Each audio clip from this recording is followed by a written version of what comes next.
Poverty and Death. How little can the rich man know of what the poor man feels, when want, like some dark demon foe, nearer and nearer steals. He never tramped the weary round, a stroke of work to gain, and sickened at the dreaded sound, telling him 'twas in vain. Footsore, heartsore, he never came back through the winter's wind, to a dark cellar, there no flame, no light, no food to find. He never saw his darlings lie, shivering the flags their bed. He never heard that maddening cry, "Daddy, a bit of bread." Manchester Song. John Barton was not far wrong in his idea that Messrs. Carson would not be overmuch grieved for the consequences of the fire in their mill. They were well insured. The machinery lacked the improvements of late years, and worked but poorly in comparison with that which might now be procured. Above all, trade was very slack. Cottons could find no market, and goods lay packed and piled in many a warehouse. The mills were merely worked to keep the machinery, human and metal, in some kind of order and readiness for better times. So this was an excellent opportunity, Messrs. Carson thought, for refitting their factory with first-rate improvements, for which the insurance money would amply pay. They were in no hurry about the business, however. The weekly drain of wages given for labour, useless in the present state of the market, was stopped. The partners had more leisure than they had known for years, and promised wives and daughters all manner of pleasant excursions as soon as the weather should become more genial. It was a pleasant thing to be able to lounge over breakfast with a review or newspaper in hand, to have time for becoming acquainted with agreeable and accomplished daughters, on whose education no money had been spared, but whose fathers, shut up during a long day with calicoes and accounts, had so seldom had leisure to enjoy their daughters' talents. There were happy family evenings, now that the men of business had time for domestic enjoyments. There is another side to the picture. There were homes over which Carson's fire threw a deep, terrible gloom, the homes of those who would fain work, and no man gave unto them, the homes of those to whom leisure was a curse. There the family music was hungry wails, when week after week passed by, and there was no work to be had, and consequently no wages to pay for the bread the children cried aloud for in their young impatience of suffering. There was no breakfast to lounge over. Their lounge was taken in bed, to try and keep warmth in them that bitter March weather, and, by being quiet, to deaden the gnawing wolf within. Many a penny that would have gone little way enough in oatmeal or potatoes bought opium to still the hungry little ones, and make them forget their uneasiness in heavy, troubled sleep. It was mother's mercy. The evil and the good of our nature came out strongly then. There were desperate fathers, there were bitter-tongued mothers. Oh God, what wonder! There were reckless children. The very closest bonds of nature were snapped in that time of trial and distress. There was faith, such as the rich can never imagine on earth. There was love strong as death, and self-denial among rude, coarse men, akin to that of Sir Philip Sidney's most glorious deed. The vices of the poor sometimes astound us here, but when the secrets of all hearts shall be made known, their virtues will astound us in far greater degree. Of this I am certain. As the cold, bleak spring came on, spring in name alone, and consequently as trade continued dead, other mills shortened hours, turned off hands, and finally stopped work altogether. Barton worked short hours. Wilson, of course, being a hand in Carson's factory, had no work at all. But his son, working at an engineer's and a steady man, obtained wages enough to maintain all the family in a careful way. Still it preyed on Wilson's mind to be so long indebted to his son. He was out of spirits and depressed. Barton was morose and soured towards mankind as a body, and the rich in particular.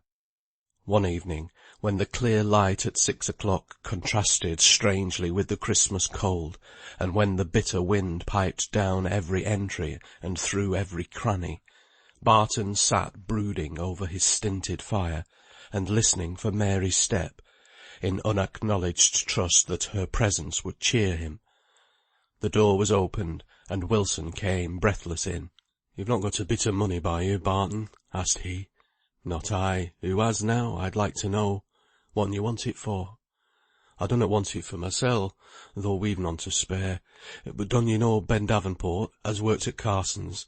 He's down with a fever, and ne'er a stick of fire nor a cowed potato in the house." "I han got no money, I tell you," said Barton. Wilson looked disappointed. Barton tried not to be interested, but he could not help it in spite of his gruffness. He rose and went to the cupboard, his wife's pride long ago. There lay the remains of his dinner, hastily put by ready for supper. Bread and a slice of cold fat boiled bacon. He wrapped them in his handkerchief, put them in the crown of his hat, and said, "Come, let's be going." "Going? Art thou going to work this time of day?" "No, stupid, to be sure not. Going to see the fellow thou spoke on." So they put on their hats and set out. On the way Wilson said Davenport was a good fellow, though not too much of the Methody; that his children were too young to work, but not too young to be cold and hungry; that they had sunk lower and lower, and pawned thing after thing, and that now they lived in a cellar in Berry Street, off Store Street. Barton growled inarticulate words of no benevolent import to a large class of mankind. And so they went along, till they arrived in Berry Street. It was unpaved, and down the middle a gutter forced its way, every now and then forming pools in the holes with which the street abounded.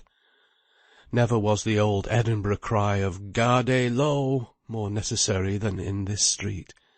As they passed, women from their doors tossed household slops of every description into the gutter. They ran into the next pool, which overflowed and stagnated. Heaps of ashes were the stepping stones on which the passer-by, who cared in the least for cleanliness, took care not to put his foot. Our friends were not dainty, but even they picked their way till they got to some steps leading down into a small area, where a person standing would have his head about 1 foot above the level of the street, and might at the same time, without the least motion of his body, touch the window of the cellar and the damp, muddy wall right opposite. You went down one step even from the foul area into the cellar in which a family of human beings lived. It was very dark inside. The window panes were, many of them, broken and stuffed with rags, which was reason enough for the dusky light that pervaded the place even at midday. After the account I have given of the state of the street, no one can be surprised that on going into the cellar inhabited by Davenport, the smell was so fetid as almost to knock the two men down. Quickly recovering themselves, as those inured to such things do, they began to penetrate the thick darkness of the place, and to see 3 or 4 little children rolling on the damp, nay wet, brick floor, through which the stagnant, filthy moisture of the street oozed up. The fireplace was empty and black. The wife sat on her husband's lair, and cried in the dank loneliness. "See, missus, I'm back again. Hold your noise, children, and don't mither your mammy for bread. Here's a chap as has got some for you." In that dim light, which was darkness to strangers, they clustered round Barton, and tore from him the food he had brought with him. It was a large hunch of bread, but it vanished in an instant. "We mun do summat for 'em," said he to Wilson. "You stop here, and I'll be back in half an hour." So he strode, and ran, and hurried home. He emptied into the ever-useful pocket-handkerchief the little meal remaining in the mug.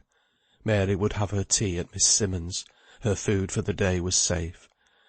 Then he went upstairs for his better coat, and his one gay red and yellow silk pocket-handkerchief, his jewels, his plate, His valuables these were.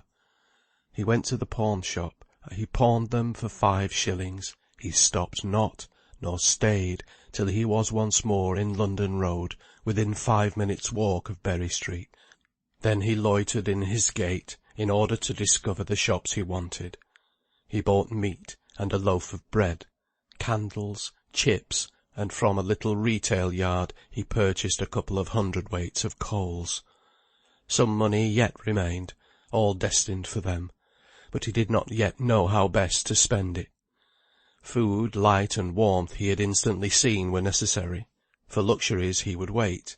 Wilson's eyes filled with tears when he saw Barton enter with his purchases. He understood it all, and longed to be once more in work, that he might help in some of these material ways, without feeling that he was using his son's money. But though silver and gold he had none, he gave heart service and love works of far more value. Nor was John Barton behind in these. The fever was, as it usually is in Manchester, of a low, putrid, typhoid kind, brought on by miserable living, filthy neighbourhood, and great depression of mind and body.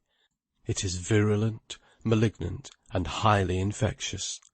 But the poor are fatalists with regard to infection, and well for them it is so, for in their crowded dwellings no invalid can be isolated. Wilson asked Barton if he thought he should catch it, and was laughed at for his idea. The 2 men, rough, tender nurses as they were, lighted the fire, which smoked and puffed into the room as if it did not know the way up the damp, unused chimney.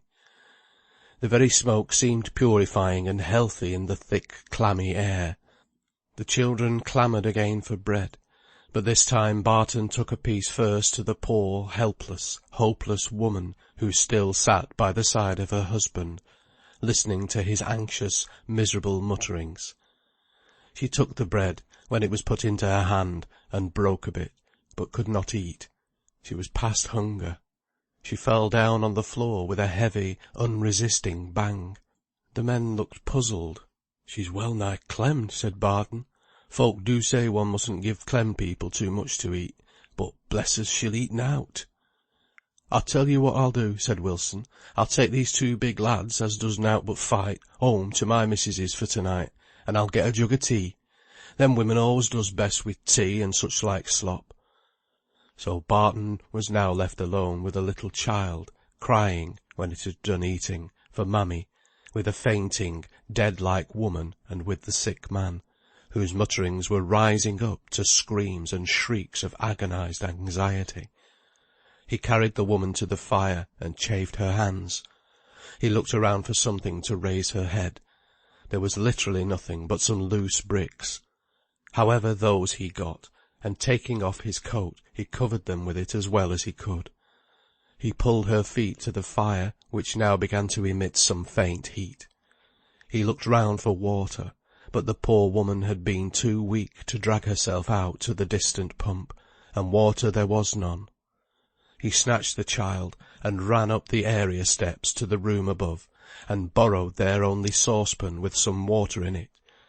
Then he began, with the useful skill of a working man, to make some gruel, and when it was hastily made, he seized a battered iron table-spoon, kept when many other little things had been sold in a lot, in order to feed baby, and with it he forced 1 or 2 drops between her clenched teeth.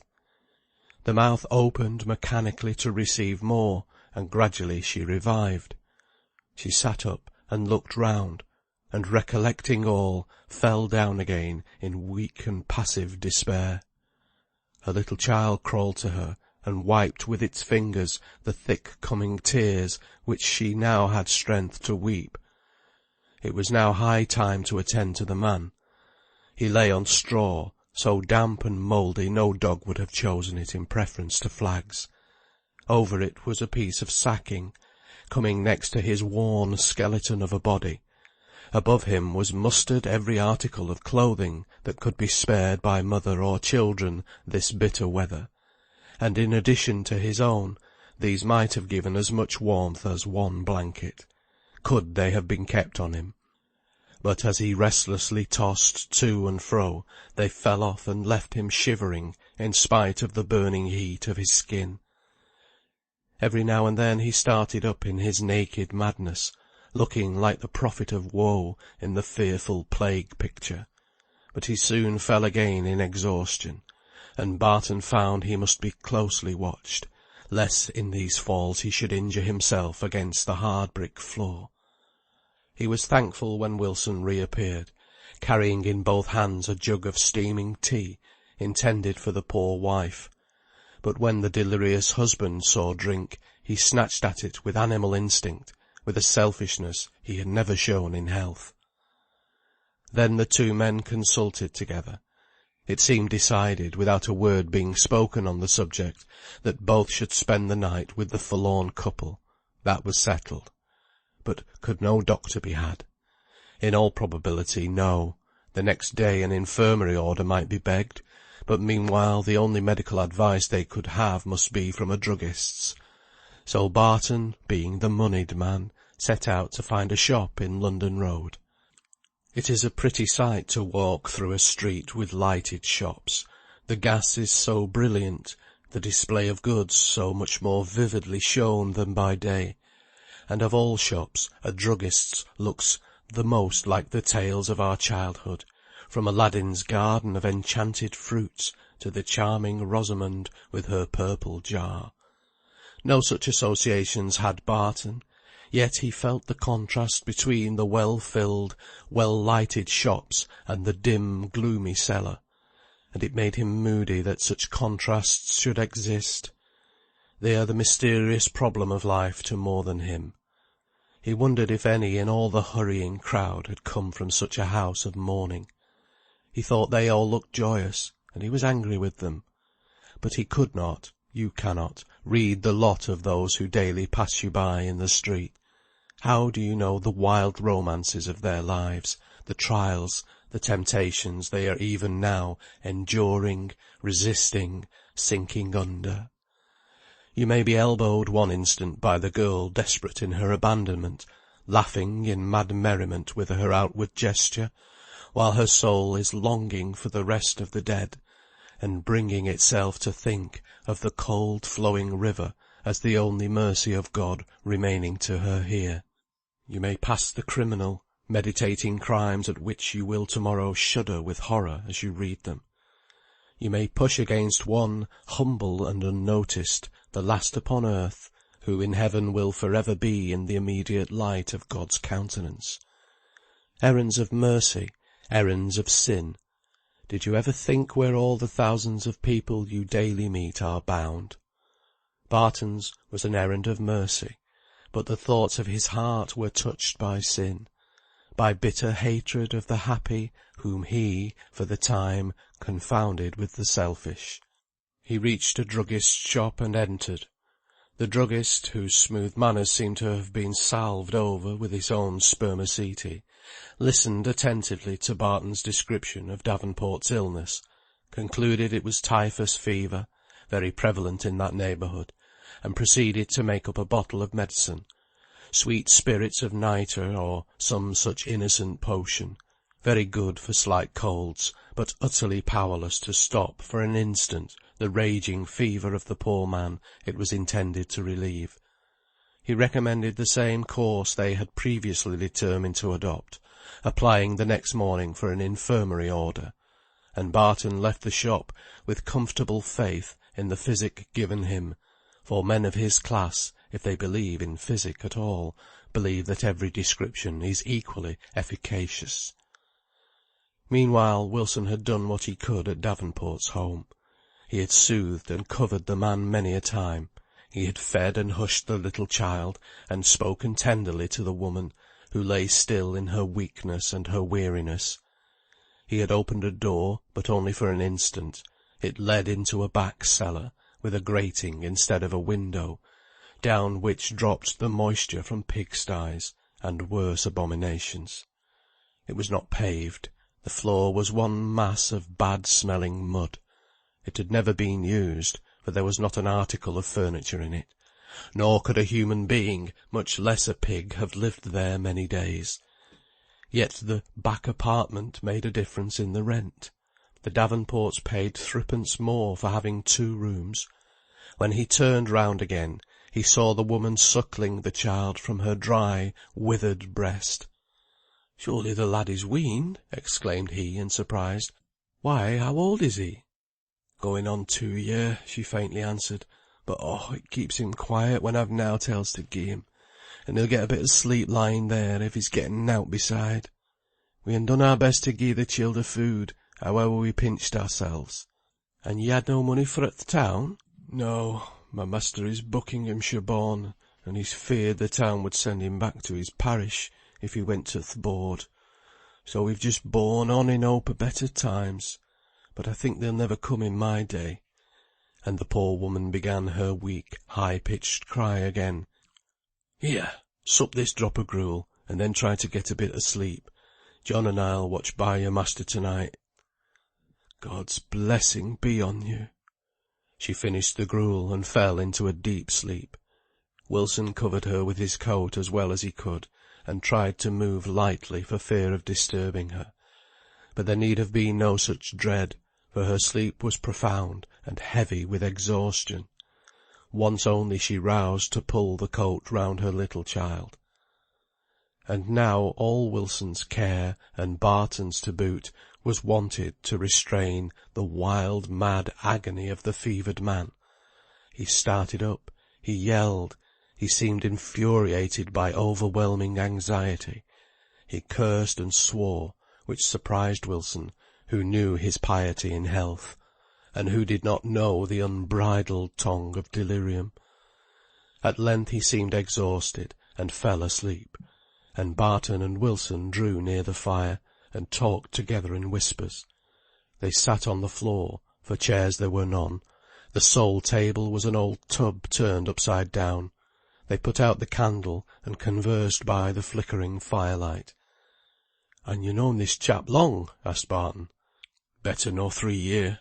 He's worked wi' Carsons that long, and were alway a steady, civil-spoken fellow, though, as I said afore, somewhat of a Methody. I wish I'd gotten a letter he sent his missus a week or 2 agone, when he were on tramp for work. It did me heart good to read it, for you see, I were a bit grumbling mysel. It seemed hard to be sponging on Jem, and taking his flesh-meat money to buy bread for me and them, as I ought to be keeping. But, you know, though I can earn nowt, I mun eat summat. Well, as I telled ye, I were grumbling, when she," indicating the sleeping woman by a nod, "brought me Ben's letter, for she couldna read hersel. It were as good as Bible words, ne'er a word o' repining, all about God being our Father, and that we mun bear patiently whate'er he sends. Don't you think he's th' master's father too? I'd be loath to have 'em for brothers. Eh, John, donna talk so.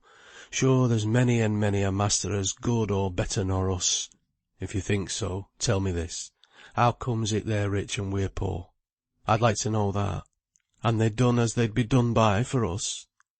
But Wilson was no arguer, no speechifier, as he would have called it.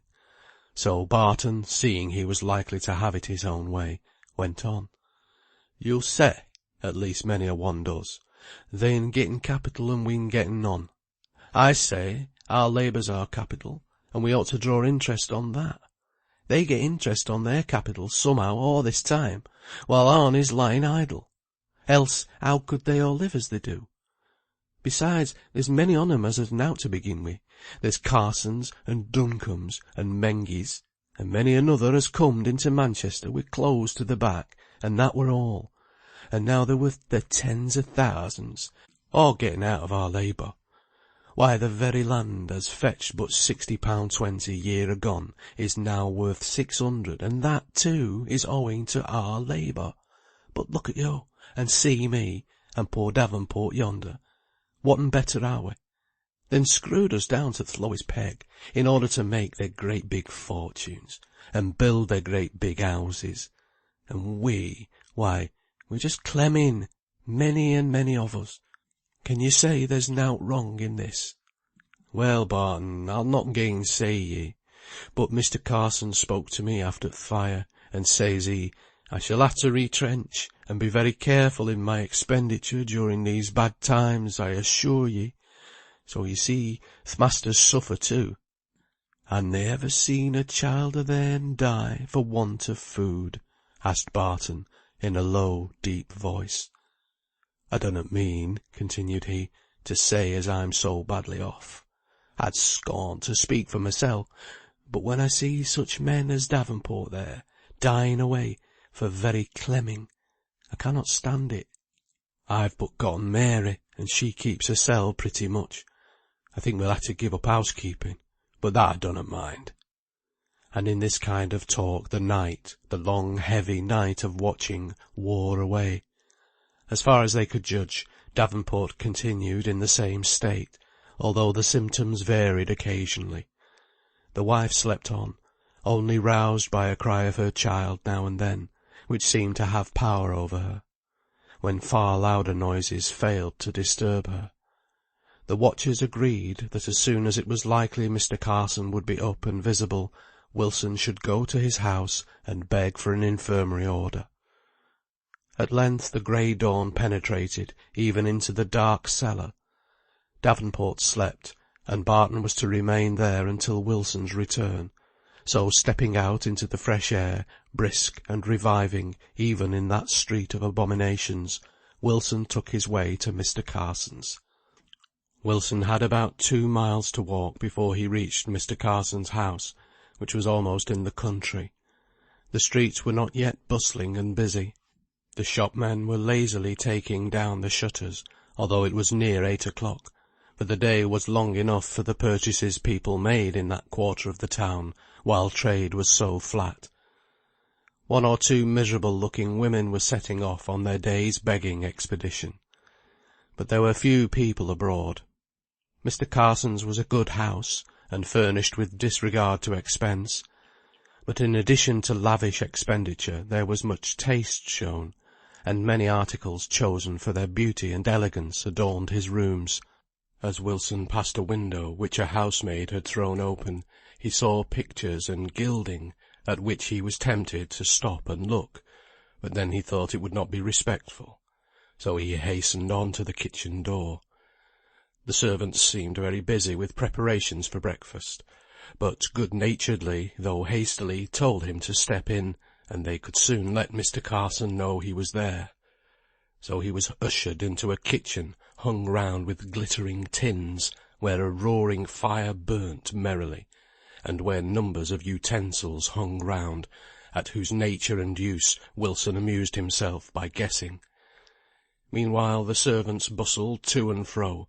An outdoor manservant came in for orders, and sat down near Wilson. The cook broiled steaks, and the kitchen maid toasted bread and boiled eggs. The coffee steamed upon the fire, and altogether the odours were so mixed and appetizing that Wilson began to yearn for food to break his fast, which had lasted since dinner the day before. If the servants had known this, they would have willingly given him meat and bread in abundance, but they were like the rest of us, and not feeling hunger themselves, forgot it was possible another might. So Wilson's craving turned to sickness, while they chattered on, making the kitchen's free and keen remarks upon the parlour. "How late you were last night, Thomas!" "Yes, I was right weary of waiting.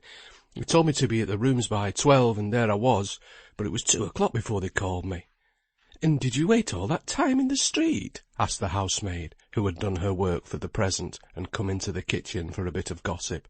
"My eye as like. You don't think I'm such a fool as to catch my death of cold, and let the horses catch their death too, as we should have done if we'd stopped there. No, I put th' horses up in the stables at th' Spread Eagle, and went mysel, and got a glass or 2 by th' fire. They're driving a good custom, them wi' coachmen. There were 5 on us, and we'd many a quart o' ale and gin wi' it to keep out cold." "Mercy on us, Thomas, you'll get a drunkard at last." "If I do, I know whose blame it will be. It will be Missis's, and not mine. Flesh and blood can't sit to be starved to death on a coach box, waiting for folks as don't know their own mind." A servant, semi-upper housemaid, semi-lady's maid, now came down with orders from her mistress. Thomas, you must ride to the fishmonger's, and say Mrs. can't give above £0.50 a pound for salmon for Tuesday. She's grumbling because trade's so bad. And she'll want the carriage at 3 to go to the lecture, Thomas, at the Royal Execution, you know. Ay, I know. And you'd better all of you mind your P's and Q's, for she's very black this morning. She's got a bad headache. It's a pity Miss Jenkins is not here to match her. Lord, how she and Mrs. did quarrel, which had got the worst headaches. It was that Miss Jenkins left for. She would not give up having bad headaches, and Mrs. could not abide any one to have 'em but herself. Mrs. will have her breakfast upstairs, cook, and the cold partridges was left yesterday, and put plenty of cream in her coffee, and she thinks there's a roll left, and she would like it well buttered. So saying, the maid left the kitchen to be ready to attend to the young ladies' bell when they chose to ring, after their late assembly the night before. In the luxurious library, at the well-spread breakfast table, sat the two Mr. Carsons, father and son. Both were reading, the father a newspaper, the son a review, while they lazily enjoyed their nicely prepared food. The father was a prepossessing-looking old man, perhaps self-indulgent, you might guess. The son was strikingly handsome, and knew it. His dress was neat and well appointed, and his manners far more gentlemanly than his father's. He was the only son, and his sisters were proud of him. His father and mother were proud of him. He could not set up his judgment against theirs. He was proud of himself. The door opened, and in bounded Amy, the sweet youngest daughter of the house, a lovely girl of 16, fresh and glowing, and bright as a rosebud. She was too young to go to assemblies, at which her father rejoiced, for he had little Amy with her pretty jokes, and her bird-like songs, and her playful caresses all the evening, to amuse him in his loneliness, and she was not too much tired, like Sophie and Helen, to give him her sweet company at breakfast the next morning. He submitted willingly while she blinded him with her hands, and kissed his rough red face all over. She took his newspaper away after a little pretended resistance, and would not allow her brother Harry to go on with his review. "I'm the only lady this morning, papa, so you know you must make a great deal of me." "My darling, I think you have your own way always, whether you're the only lady or not." "Yes, papa, you're pretty good and obedient, I must say that. But I'm sorry to say Harry is very naughty, and does not do what I tell him. Do you, Harry?" "I'm sure I don't know what you mean to accuse me of, Amy. I expected praise and not blame, for did not I get you that eau de Portugal from town, that you could not meet with at Hugh's, you little ungrateful puss?" "Did you? Oh, sweet Harry, you're as sweet as eau de Portugal yourself. You're almost as good as papa. But still, you know, you did go and forget to ask Bigland for that rose, that new rose they say he has got." "No, Amy, I did not forget. I asked him, and he has got the rose, sans reproche. But do you know, little Miss Extravagance, a very small one is half a guinea." "Oh, I don't mind. Papa will give it me, won't you, dear father? He knows his little daughter can't live without flowers and scents." Mr. Carson tried to refuse his darling, but she coaxed him into acquiescence, saying she must have it. It was one of her necessaries. Life was not worth having without flowers. "Then, Amy," said her brother, "try and be content with peonies and dandelions." "Oh, you wretch! I don't call them flowers. Besides, you're every bit as extravagant. Who gave £0.50 for a bunch of lilies of the valley at Yates's a month ago, and then would not let his poor little sister have them, though she went on her knees to beg them? Answer me that, Master Hal." "Not on compulsion," replied her brother, smiling with his mouth, while his eyes had an irritated expression, and he went first red, then pale, with vexed embarrassment. "If you please, sir," said a servant, entering the room, "here's one of the mill people wanting to see you. His name is Wilson, he says." "I'll come to him directly. Stay, tell him to come in here." Amy danced off into the conservatory, which opened out of the room, before the gaunt, pale, unwashed, unshaven weaver was ushered in. There he stood at the door, sleeking his hair with the old country habit, and every now and then stealing a glance round at the splendour of the apartment. "Well, Wilson, and what do you want to-day, man?" "Well, please, sir, Davenport's ill of the fever, and I've come to know if you've got an infirmary order for him." "Davenport? Davenport? Who is the fellow? I don't know the name." "He's worked in your factory better nor 3 years, sir." "Very likely. I don't pretend to know the names of the men I employ. That I leave to the overlooker. So he's ill, eh?" "Aye, sir, he's very bad. We want to get him in at the fever wards." "I doubt if I have an inpatient's order to spare. They're always wanted for accidents, you know. But I'll give you an outpatient's, and welcome." So saying, he rose up, unlocked a drawer, pondered a minute, and then gave Wilson an outpatient's order to be presented the following Monday. Monday! How many days there were before Monday? Meanwhile the younger Mr. Carson had ended his review, and began to listen to what was going on. He finished his breakfast, got up, and pulled 5 shillings out of his pocket, which he gave to Wilson as he passed him, for the "poor fellow." He went past quickly, and calling for his horse, mounted gaily, and rode away. He was anxious to be in time to have a look and a smile from lovely Mary Barton, as she went to Miss Simmonds. But to-day he was to be disappointed. Wilson left the house, not knowing whether to be pleased or grieved. It was long to Monday, but they had all spoken kindly to him, and who could tell if they might not remember this, and do something before Monday? Besides, the cook, who, when she had had time to think, after breakfast was sent in, had noticed his paleness, had had meat and bread ready to put in his hand when he came out of the parlour, and a full stomach makes every one of us more hopeful. When he reached Berry Street, he had persuaded himself he bore good news, and felt almost elated in his heart. But it fell when he opened the cellar door, and saw Barton and the wife both bending over the sick man's couch, with awe-struck, saddened look. "Come here," said Barton. "There's a change comed over him sin' you left, is there not?" Wilson looked. The flesh was sunk, the features prominent, bony, and rigid. The fearful clay colour of death was over all. But the eyes were open and sensible, though the films of the grave were settling upon them. "He wakened for his sleep as you left him in, and began to mutter and moan. But he soon went off again, and we never knew he were awake till he called his wife. But now she's here, he's gotten nowt to say to her." Most probably, as they all felt, he could not speak, for his strength was fast ebbing. They stood round him still and silent. Even the wife checked her sobs, though her heart was like to break. She held her child to her breast, to try and keep him quiet. Their eyes were all fixed on the yet living one, whose moments of life were passing so rapidly away. At length he brought, with jerking, convulsive effort, his 2 hands into the attitude of prayer. They saw his lips move, and bent to catch the words, which came in gasps and not in tones. "Oh, Lord God, I thank thee that the hard struggle of living is over." "Oh, Ben, Ben," wailed forth his wife, "have you no thought for me? Oh, Ben, Ben, do say one word to help me through life." He could not speak again. The trump of the archangel would set his tongue free, but not a word more would it utter till then. Yet he heard, he understood, and though sight failed, he moved his hand gropingly over the covering.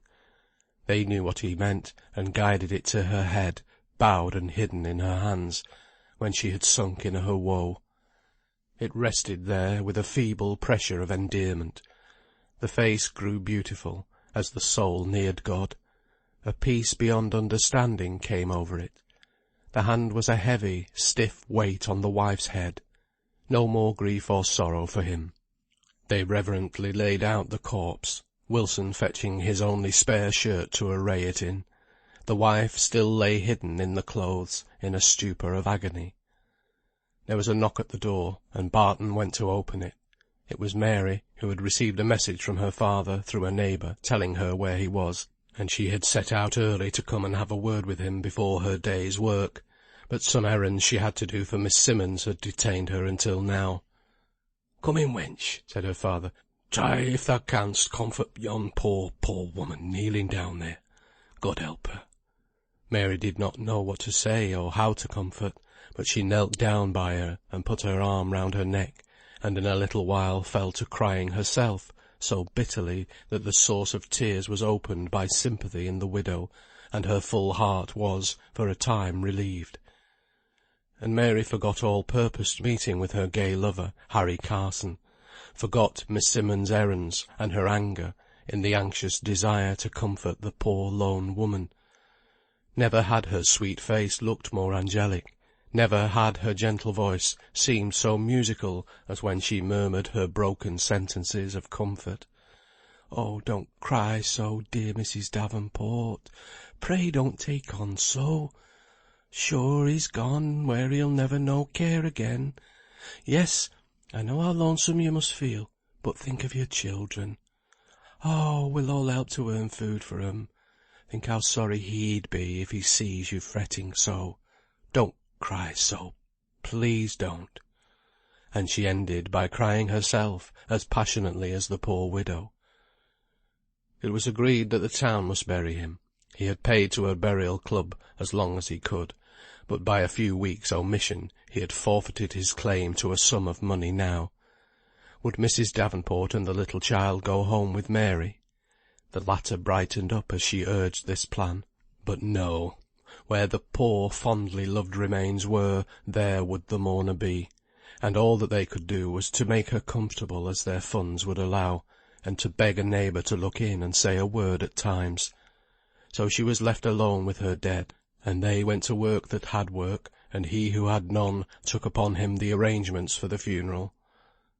Mary had many a scolding from Miss Simmonds that day for her absence of mind. To be sure, Miss Simmonds was much put out by Mary's non-appearance in the morning, with certain bits of muslin and shades of silk which were wanted to complete a dress to be worn that night. But it was true enough that Mary did not mind what she was about. She was too busy planning how her old black gown, her best when her mother died, might be sponged and turned and lengthened into something like decent mourning for the widow.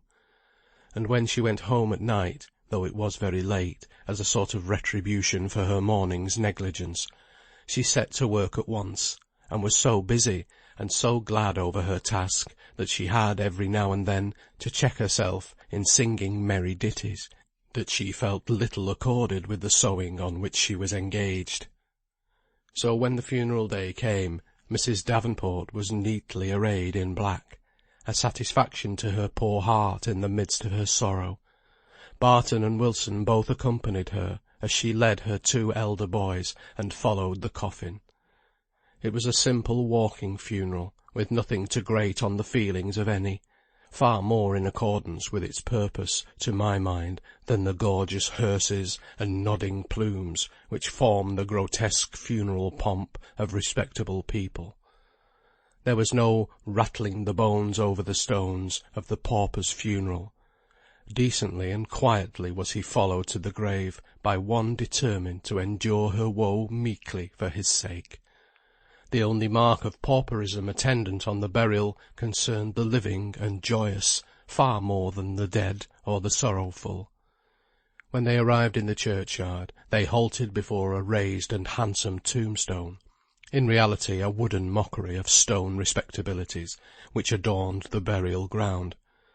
It was easily raised in a very few minutes, and below was the grave in which pauper bodies were piled until within a foot or 2 of the surface, when the soil was shovelled over and stamped down, and the wooden cover went to do temporary duty over another hole.